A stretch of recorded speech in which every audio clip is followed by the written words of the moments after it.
앞서 인스턴스 속성을 사용할 때 여러 개의 인수를 반영해도 위치를 찾아서 각각의 인수가 매개 변수에 반영돼서 생성자를 통해 속성이 업데이트되는 것을 확인했습니다. 그런데 우리가 위치 인수, 즉 위치에 따라서 인수가 매개 변수에 반영되는 것, 이것 이외에 우리가 함수 내용을 배울 때 인수를 입력하는 방식을 기본적으로 네 가지 배웠습니다.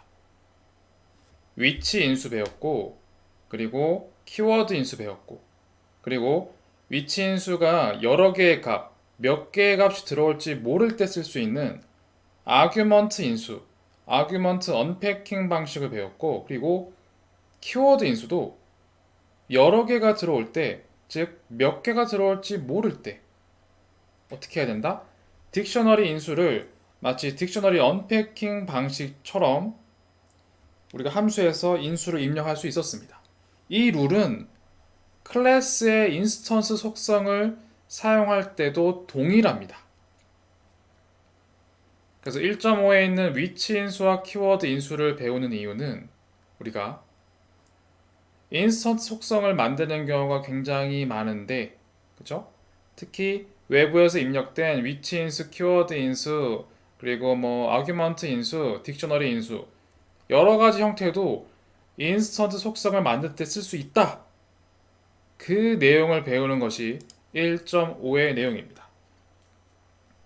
따라서 위치 인수와 키워드 인수 기반으로 마치 아규먼트 언패킹 아니면 딕셔너리 언패킹 방식처럼 여러 개의 값을 가진 시퀀스를 인수로 받아 속성을 업데이트하는 클래스 객체를 한번 만들어 보았습니다.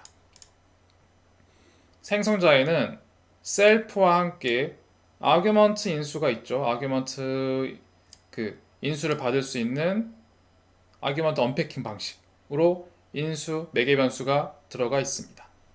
그래서 이 아규먼트가 실제로 튜플의 형식으로 들어가게 되고 언패킹을 통해 입력값들이 그래서 그 args에서 0번째 값은 name으로 첫 번째 값은 age로 두 번째 값은 address로 반영하도록 생성자가 구성되어 있습니다. 그래서 만약에 제가 person이라는 객체의 instance kk를 만들 때 입력값에 위치 인수가 아니라 sequence kkk 20 서울시 라는 리스트 값을 언패킹 할 수 있도록 별이란 값을 붙여서 넣었죠. 그러면 이 값이 그대로 튜플로 바뀌어서 별 똑같이 생긴 매개 변수로 반영이 되어서 arg는 튜플 값으로 바뀝니다. 그 튜플의 0번째, 1번째, 2번째 값이 바로 instance kk의 name과 age, address에 들어가는 겁니다. 그래서 생성된 kk에 따른 인스턴스 이름과 나이와 주소를 출력하면 우리가 입력했던 시퀀스 내용이 하나씩 출력되는 걸 볼 수가 있습니다. 이렇게 위치 인수 기반의 아규먼트 언패킹 뿐만 아니라 여러 개의 키워드 인수를 딕셔너리에 넣을 수 있었죠. 그 딕셔너리 언패킹 방식도 마찬가지로 쓸 수가 있습니다. 만약에 이렇게 매개 변수를 키워드 아규먼트의 약자인 kwargs 그리고 별 두 개를 썼죠. 그렇죠. 이렇게 매개 변수를 넣은 다음에 kwargs의 키워드 아규먼트에서 name이라는 키 값으로 입력된 값은 인스턴스의 name 그리고 키워드 아규먼트에 age라는 키 값으로 입력된 값은 인스턴스 age에 그리고 키워드 아규먼트에 address란 키 값으로 입력된 값은 인스턴스의 address에 반영되도록 생성자가 구성되어 있습니다. 단 키워드 아규먼트에선 딕셔너리 이름 그리고 대 괄호를 열고 키 값을 반영을 해야 키에 할당된 값이 들어가는 것 기억나시죠? 그렇게 들어가기 때문에 이렇게 세팅을 한 겁니다. 그런 다음 실제로 person이란 객체를 사용해서 인스턴스 KK를 생성해 보겠습니다.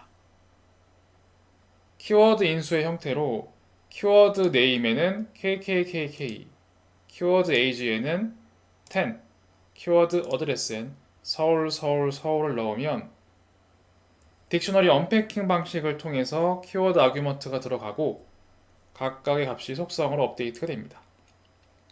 그렇기 때문에 생성된 인스턴스 KK의 name, age, 어드레스는 키워드 인수의 시퀀스처럼 이렇게 출력이 되는 걸 확인할 수가 있습니다.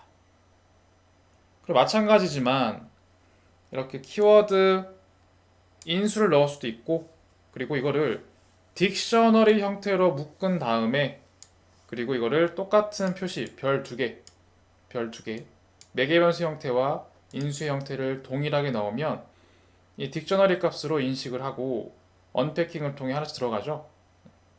이렇게 입력하든 키워드 아규먼트 매개변수에는 딕셔너리로 값을 받게 되어 있습니다. 그래서 이렇게 입력을 해도 마찬가지로 kk.name, age, 어드레스가 입력했던 딕셔너리에 키와 밸류 값, 매핑되는 밸류 값이 출력되는 것을 확인할 수가 있습니다. 자, 이렇게 해서 인스턴스의 속성에도 위치 인수, 키워드 인수 쓸 수가 있고 그리고 개수가 몇 개인지 알 수 없을 때 쓰는 아규먼트 언패킹 방식, 딕셔너리 언패킹 방식 또 모두 마치 함수처럼 클래스의 생성자 메서드 함수에도 동일하게 쓸 수가 있다는 겁니다. 다음 비공개 인스턴스 클래스 속성이라는 게 있습니다. 자, 앞에서 우리가 계속 다루었던 내용들은 사실은 엄밀히 얘기하면 공개 속성들이라고 봐야 합니다. 즉 클래스 밖에서 접근할 수 있는 모든 속성은 공개 속성이라고 합니다. 이때까지 우리가 배웠던 건 전부 다 공개 속성의 예시를 든 거죠. 그런데 사실은 공개하지 않는 비공개 속성도 있습니다. 즉 클래스 안에서만 접근, 사용이 가능하고 클래스 밖에서는 절대 접근할 수 없는 속성들을 일컬어 비공개 속성이라고 합니다. 어떻게 씁니까? 주로 이 사용 방법은 속성을 만들 때 속성 이름을 앞에 밑줄 2개, 언더바 2개를 붙여서 사용하면 파이썬에선 비공개 속성이구나 라고 인지를 합니다.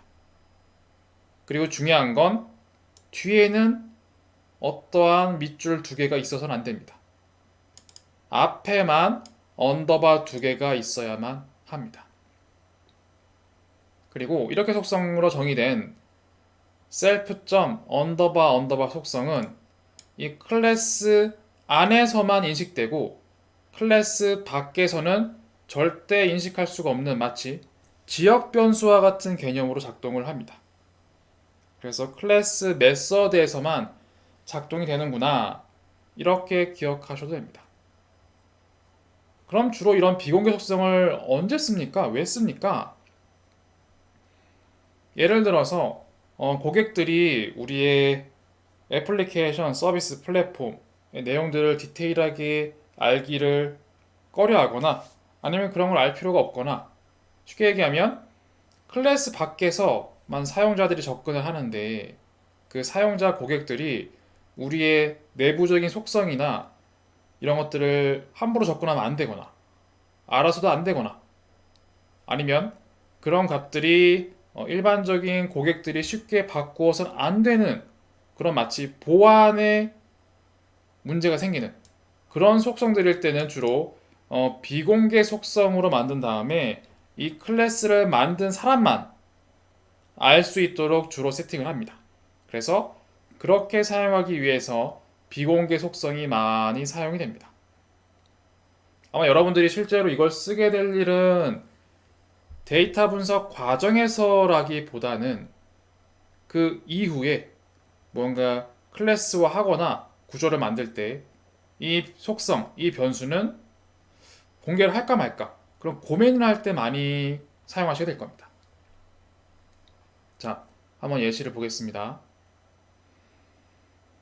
이름, 나이, 주소, 지갑 이 4개의 속성을 가진 객체를 정의하고 인스턴스를 KK라고 생성해 보았습니다. 일단 하나, 둘, 셋, 넷 4개의 위치 매개 변수를 받게 되어 있죠. name, age, address, wallet 4개 입력된 인수는 매개 변수 위치로 와서 각각의 인스턴스 속성 name, age, address, wallet으로 들어가는데 wallet은 앞에 언더바 2개를 붙여서 비공개 속성으로 만들었습니다. 그래서 제가 만약에 KWK 30 서울 만 이라고 4개의 위치 인수를 넣었을 때 똑같이 들어가긴 할 건데 원래만은 비공개로 인식이 된다는 거예요. 그래서 만약에 예를 들어서 이렇게 생성을 한 다음에 한번 해볼까요? KK 안에 있는 속성을 한번 확인하고 싶어요. 네임을 했더니 KWK 출력이 됩니다. age도 30이 출력이 되고 address도 출력이 됩니다.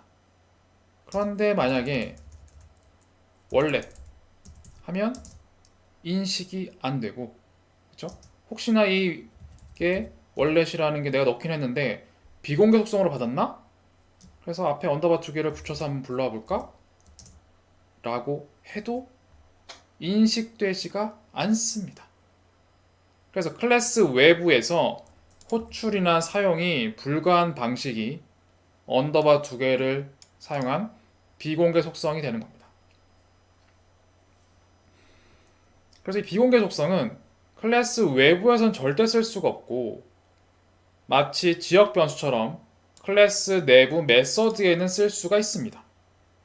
그래서 만약에 이렇게 되는 거죠. 이 생성자를 통해 만들어진 4개의 속성을 제외하고 이 사람이 지갑에 얼마가 있는지 모르겠는데 무언가를 사고 페이, 지불을 하는 기능을 실행했다고 칠게요.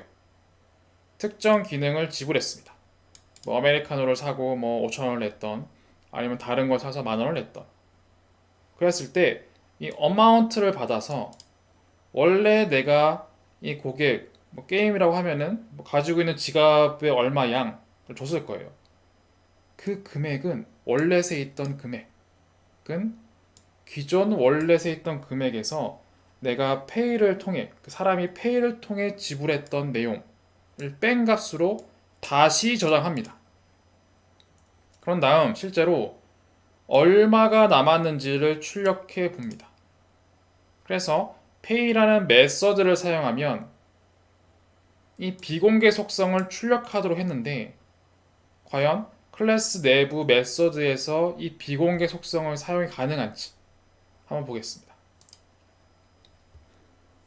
실제로 이렇게 실행을 하고 제가 KK라 인스턴스를 생성한 다음에 이 사람한테 10,000원을 먼저 줬어요.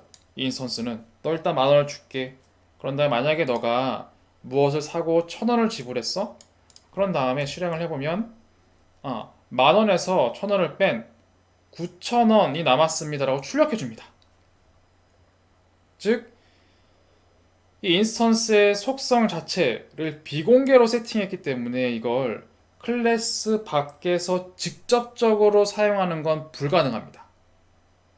그렇지만 클래스 메서드로서 이 비공개 속성을 사용해서 값을 출력하는 건 간접적으로 사용은 가능해지는 겁니다. 자, 이렇게 해서 비공개 속성이란 속성 이름 앞에 밑줄 2개를 통해 세팅할 수가 있다. 클래스 밖에선 직접적으로 속성을 확인할 수가 없고 클래스 내부 메서드를 통해서 간접적으로 확인은 가능하다. 이렇게 정리할 수 있겠습니다. 그런데 우리가 이 속성은 인스턴스 속성만 있는 게 아니라 클래스 속성도 있는 거 알고 있죠? 클래스 속성을 만들 땐 생성자가 필요 없이 다이렉트로 속성 이름을 쓰면 됐는데, 이때도 마찬가지로 앞에 배웠듯이 밑줄 2개를 통해서 클래스 속성을 정의하면 마찬가지 기능을 그대로 쓸 수가 있습니다.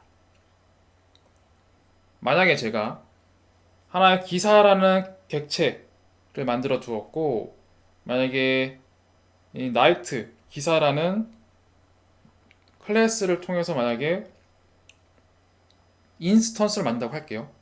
그 가정에서 객체를 보겠습니다. 이 객체는 아이템 리밋, 이 기사가 보유할 수 있는 아이템의 개수는 10개다 라고 한 거예요. 그런데 언더바 2개를 맨 앞에만 붙였죠. 뒤에는 없습니다. 비공개 클래스 속성처럼 마치 이 속성의 변수명을 정의를 했습니다. 그런 다음 보유하고 있는 아이템 리스트의 개수를 출력하는 메서드를 하나 만들었습니다. 그리고 비공개 클래스 속성이지만 그 값을 출력하도록 만들어 두었어요. 자, 이렇게 만들어 두었을 때 실제 확인해 보면 이거는 클래스 속성이기 때문에 인스턴스 생성할 필요가 없죠. 바로 나이트에서 아이템 리밋 실행하면 에러가 납니다. 나이트는 이런 속성이 없습니다 라고 시치미를 떼고 있죠. 그렇죠? 이줄 2개 빼도 마찬가지입니다. 뭐가 돼도 클래스 속성은 없는 것처럼 시치미를 떼고 있습니다. 그러나 마찬가지 방식으로 기사의 인스턴스를 생성한 다음에 인스턴스의 메서드 print item limit을 실행을 하면 비공개 클래스 속성이지만 이 값을 출력해 줍니다. 클래스 속성이기 때문에 모든 인스턴스에게 공통으로 가지고 있는 값이 되는 거죠. 공유되니까. 이렇게 직접적인 사용은 안 되지만 간접적으로 인스턴스 메소드를 통해서 비공개 클래스 속성도 출력이 가능합니다. 자, 그래서 비공개 메소드는 메소드를 클래스를 외부로 드러내고 싶지 않을 때 마찬가지로 똑같이 쓸 수 있습니다. 단순히 앞에서 비공개 인스턴스 속성 그리고 비공개 클래스 속성만 되는 게 아니라 사실은 메서드도 비공개가 가능합니다. 그죠? 굳이 이 룰을 속성에만 쓸 필요는 없잖아요. 메서드인 함수에도 적용을 하면 어떤 함수가 있는지 직접적으로 모든 고객이 알 수가 없도록 보안을 만들 수가 있어요. 그래서 마찬가지로 비공개 메서드도 이 클래스에 있는 메서드를 외부로 드러내고 싶지 않을 때 내부에서만 사용되는 메서드일 때 비공개 메서드를 쓰고 마찬가지로 밑줄 2개를 앞에만 붙이면 바로 적용이 됩니다. 예를 들어서 인사하는 사람 객체를 정의했는데 인스턴스의 비공개 메서드로 만들었습니다. 비공개 메서드. 그렇죠? greeting은 비공개 메서드, hello는 공개 메서드입니다. 그래서 만약에 KK라 인스턴스를 만들고 그 인스턴스 사용해서 비공개 메서드를 호출하면 hello가 실행되지 않고 난 그런 거 모르겠어요 라고 뜹니다. 그쵸? 반면에 아래와 같이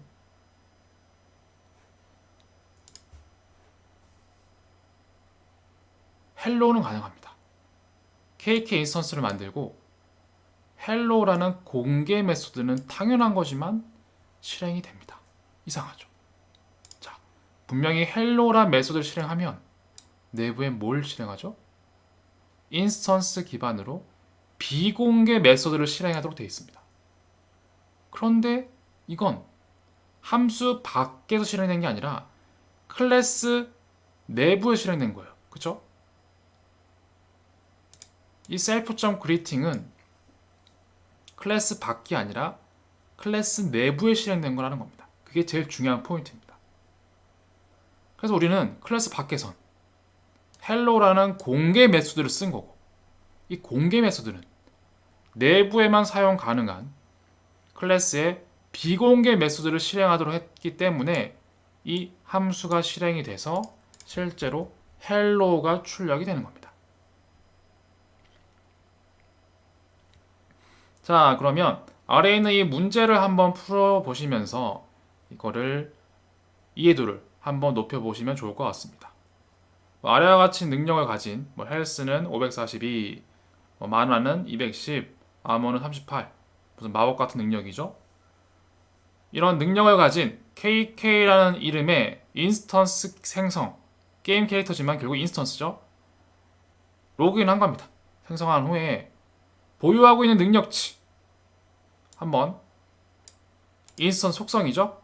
속성을 출력해 보시고 만약에 배기 기능을 실행했을 때 배기를 실행합니다 라는 문자가 출력이 되도록 한번 클래스를 구성해 보시기 바랍니다. 자, 그래서 지금까지 비공개 속성 그리고 공개 속성, 속성을 좀 더 디테일하게 구분할 수가 있었다 라고 말씀을 드렸고, 그 중에서 비공개 속성은 앞에 밑줄 2개만 쓰면 된다 라고 했습니다.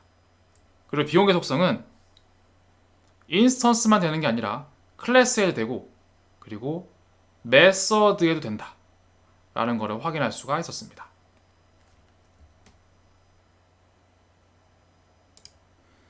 자, 많은 내용을 배웠는데 거의 다 왔습니다. 클래스와 메서드의 docstring이라는 겁니다. docstring 어디서 봤죠? 함수에서 봤습니다. 함수에 설명을 입력해서 doc이라는 명령어를 통해서 그 함수의 설명을 출력해내는 것이었습니다. 그러면 사실 클래스라는 것도 속성과 함수, 변수와 함수, 속성과 메서드, 이걸 묶어서 만든 것이죠. 당연히 클래스에도 docstring을 쓸 수가 있고, 그리고 클래스의 내부 함수인 메서드에도 docstring을 넣을 수가 있습니다. 여러분들이 함수를 너무나 충실히 잘 배우셨기 때문에 이 내용은 굉장히 쉽게 배우실 수 있습니다. 자, 정리하면 함수와 마찬가지로 클래스와 메서드도 docstring이 사용 가능하다. 함수에 docstring을 쓰는 것처럼 클래스와 메서드에도 docstring을 만드는 것은 클래스 아랫줄 또는 메서드 아랫줄에 들여쓰기 후 큰 따옴표 3개 또는 작은 따옴표 3개를 연속적으로 만들고 그 안에 여러분들이 입력하고 싶은 설명, 내용들을 입력하시면 되는 게 docstring 문법의 전부입니다. 그리고 만약에 내가 이렇게 메서드와 클래스를 구축해 놓은 다음 내가 입력했던 클래스의 docstring을 출력하고 싶으면 클래스 이름 document 약자인 doc 로 바로 확인할 수가 있고, 메서드의 docstring 출력은 클래스가 먼저 필요하겠죠. 그 점을 찍어서 하위에 있는 메서드다 라는 거를 명시해주고, 그 하위에 있는 메서드에서 다시 한번 메서드 점을 찍고 doc 를 쓰면 됩니다. 또는 클래스 이름 대신에 인스턴스 이름을 통해서도 당연히 동일하게 메서드의 docstring을 확인할 수가 있습니다. 이 내용을 예시를 통해 보겠습니다. 심플한 예시입니다. 인사기능을 가지고 있는 인사기능 메서드를 가지고 있는 사람 클래스 객체를 정의했고, 클래스의 덕스트링을 만들기 위해 한 줄 내려와서 들여쓰기 후 사람 클래스입니다 라고 작은 따옴표 3개 사이에 내용을 넣었습니다. 다음 greeting 메서드도 한 줄 내려와서 들여쓰기 후 인사하는 메서드입니다 라고 작은 따옴표 사이에 내용을 넣었습니다. 그리고 hello라는 걸 출력하도록 구성해 놓았네요. 그런 다음 클래스의 docstring을 출력하기 위해선 클래스명 person은 점을 찍고 도큐멘트를 출력해 보면 사람 클래스입니다 라고 나오고, 메서드의 docstring을 출력하려면 클래스 이름 그 하위에 있는 메서드입니다 라는 걸 명시하고 그 하위에 메서드 기능으로 도큐멘트를 출력하면 인사 메서드입니다 라고 뜨는 겁니다. 마찬가지 메서드 docstring은 클래스명이 아니라 인스턴스를 사용해도 된다고 했죠. 그래서 kk라 인스턴스를 생성한 후에 kk._document를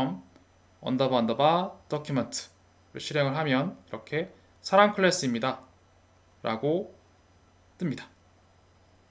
그리고 메서드 마찬가지죠. 메서드도 kk.greeting 이라고 메서드를 접근한 다음 도큐멘트를 취하면 인스턴스 기반으로 해서 메서드의 docstring이 출력이 되는 겁니다. 자, 이렇게 해서 요약하면 클래스와 메서드에도 docstring을 쓸 수가 있다. 방식은 함수에서 적용했던 docstring 방식과 100% 동일하다. 그 docstring을 확인하는 방식은 클래스 이름, 인스턴스 이름에서 doc 매직 메서드를 쓰거나, 메서드의 docstring 출력은 클래스 또는 인스턴스 하위의 메서드에서 doc 매직 메서드를 통해서 확인할 수가 있다는 겁니다. 이렇게 해서 클래스와 메서드의 docstring을 어떻게 하는지, 어떻게 확인하는지 확인해 보았습니다. 자, 그러면 지금까지 파이썬의 클래스를 배웠습니다. 데이터 또는 속성, 그리고 함수 또는 메서드를 묶어서 마치 사람처럼 실존할 수 있는 객체를 만드는 게 클래스였습니다. 그런데 도대체 이걸 데이터 분석에 어떻게 쓰는 거야? 너무 많은 시간 자꾸 이상한 얘기를 했어.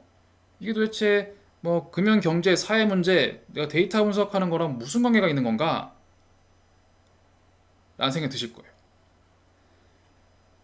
제가 파이썬 클래스 문두에도 얘기했었습니다만 이것은 실제로 데이터 분석의 특정 단계 해결을 위한 과정은 아닙니다. 아니고 실제 여러분들이 문제를 풀고 나서 이걸 특정 문제를 푸는 플랫폼, 서비스로 만들 때 어떠한 속성과 어떠한 기능을 포함하도록 구성하는 게 좋을까, 그러한 창의성 있는 아이디에이션을 요할 때 쓰는 거긴 합니다. 그래서 데이터 분석의 관점과는 많이 다릅니다. 그런데 그럼 어떻게 플랫폼을 만듭니까? 그래서 실제로 데이터 분석 플랫폼인 로봇을 구축하는 예시를 아주 심플하게 보여드리겠습니다. 실제 이건 실행되는 코드는 아니고 제가 여러분들의 이해도를 높이기 위해서 간단하게 작성만 해놓은 겁니다. 즉, 여러분들이 나중에 데이터 분석을 배우면 하나하나씩 배우세요. 예를 들어서 데이터 불러오기를 배웁니다. 그리고 불러온 데이터가 혹시 비어있는 게 있거나 아니면 빠진 게 있거나 이상한 것이 있으면 채우거나 비우거나 복제하거나 복사하거나 합니다. 그리고 중요한 건 우리가 결국 과거 데이터를 학습해서 미래 데이터 예측하는 거죠. 과거 데이터인 트레인 테스트로 분리를 하고, 그리고 그 중에서 어떤 것들이 X고 어떤 것들이 Y인지 분리하는 것도 굉장히 중요하고 필수적인 과정입니다. 이런 것들을 아우르는 것들이 데이터 전처리입니다. 그리고 전처리가 끝난 다음에 실제 알고리즘에 우리가 만들었던 과거 데이터 X, Y를 학습을 시킵니다, 기계에. 그리고 학습된 결과를 사용해서 실제 과거의 Y를 예측해보고 미래의 Y를 예측해볼 겁니다. 그걸 모델링이라고 통상 지칭을 합니다. 그런 다음 모델링 결과 나왔던 성능을 확인해야겠죠? 예측한 수치는 과거 데이터를 얼마나 잘 맞추니? 그리고 미래 값도 얼마나 잘 맞췄니? 이런 성능을 검증해야 합니다. 이게 성능 검증 단계고, 그런 다음에 만약에 성능이 좋으면 실제로 특정 X 값에 해당되는 값을 예측에 넣어서 미래 비즈니스에 한번 트라이 해보는 거죠. 그죠? 이 내용을 기억하실 겁니다. 이 내용의 흐름을 그대로 따라서 결국 여러분들은 처음에는 이거부터 배울 거예요. 하나하나씩. 제가 지금 드래곤 치고 있는 이런 내용들. 하나하나 배우는데 만약 여러분들이 잘했어. 다 끝냈어. 그러면 각 단계를 다 함수로 만들 수가 있습니다. 함수. 그리고 심지어 필요하다면 내가 데이터를 준비할 때 특정한 제품, 특정한 연도 값만 필터링도 할 수 있을 거예요. 그런 걸 또 생성자 함수처럼 만들 수가 있습니다. 그래서 우리는 이런 데이터 분석 기능들을 다 우겨 넣어서 매출을 예측할 수 있는 클래스를 만들 수가 있고, 그 클래스는 우리가 현실에 존재하는 예측 문제를 해결하는 그런 실존하는 문제를 해결하는 객체가 됩니다.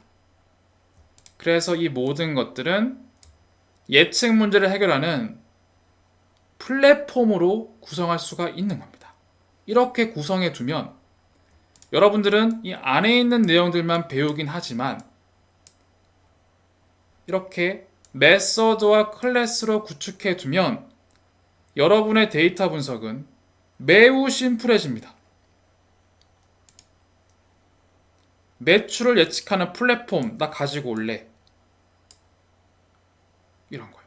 이런 상품에 대해서 2030년까지의 데이터를 내가 필터링을 해서 가지고 올게 라고 하고, 그 인스턴스를 사용해서 인스턴스에 데이터 불러오는 메서드 실행해, 데이터 전처리하는 메서드 실행해, 그리고 매출을 예측하는 모델링 실행하고 성능도 한번 확인해봐 라고 마치 예측하는 로봇 인스턴스한테 시키는 거예요. 그런 다음 성능이 괜찮네? 그 성능을 확인해 보고 인스턴스의 속성으로 확인할 수가 있죠. 인스턴스의 속성으로 MSE 트레인, MSE 테스트이기 때문에 인스턴스의 속성으로 MSE 트레인, MSE 테스트 확인할 수가 있습니다. 그런 다음 만약에 미래에 이런 X값이 들어왔다면 실제 어떻게 매출이 예측이 될지 한번 알려줄래? 라고 로봇 인스턴스가 시키는 겁니다. 그러면 그 결과를 출력해 줍니다. 우리가 만약에 예를 들어서 스마트폰에서 매출 예측이라는 프로그램을 깔아요. 거기에서 저희가 터치합니다. 데이터 불러오기 터치하면 이게 실행이 되고요. 모델링을 터치하면 이게 실행이 되고요. 그리고 예측을 터치하면 이게 실행이 되는 거예요. 로직은 완벽하게 똑같습니다. 이해되시죠? 지금은 제가 예를 들어서 이렇게 보여드린 건데 이것도 좀 더 잘 구성하면 거의 한 방에 매출 예측 앱을 깔고 버튼 하나만 눌러주세요. 3초 내에 여러분들의 내년도 매출 예측해 드릴게요. 눌렀더니 이 모든 것들이 이 인스턴스가 실행을 해서 최종 결과만 주는 겁니다. 이게 서비스 플랫폼의 전부입니다. 물론 여러분들은 지금 이 단계들을 배워야겠지만 우리가 실제 살고 있는 세상, 서비스, 앱, 플랫폼, 거기에서 우리가 말로 하거나 터치를 하거나 그런 것들이 결국 다 이렇게 결국 클래스로 만들어진 거구나 라고 간접적으로 느껴지시긴 할 거예요. 그쵸? 그런 단계를 위해서 미리 지금 파이썬의 클래스를 배우는 거였습니다. 데이터 분석에 직접적으로 관여하는 건 아니지만 이 프로세스를 잘 사용하면 결국 각 단계들을 자동화시켜서 서비스, 플랫폼으로 만드는 데 사용하는 로직이 결국 지금까지 배웠던 파이썬 클래스였던 겁니다. 이 얘기를 하기 위해서 저는 처음부터 데이터와 함수를 묶어 사람처럼 구현해 봅시다 라고 했지만 이젠 여러분들은 현실 세계에 있는 실존하는 문제를 풀기 위한 프로그래밍 객체를 만들 수가 있었고 그 프로그래밍 객체를 만들기 위한 문법이 클래스이고 그 클래스를 사용해서 아무나 고객들이 들어와서 스스로 인스턴스를 만들어서 우리가 만든 플랫폼 객체를 써서 스스로 다음과 같이 매출을 예측해 보는구나 라는 것을 느낄 수가 있게 된 겁니다. 자, 이렇게 해서 파이썬의 클래스 이것이 도대체 무슨 의미이고 우리가 살고 있는 현실 세상과 어떠한 관계가 있고 그렇죠? 관계를 사용해서 실제 우리가 실존하고 있는 삶과 어떤 메커니즘인지 그 구조를 한번 확인해 봄으로써 파이썬 클래스의 이해를 마치도록 하겠습니다.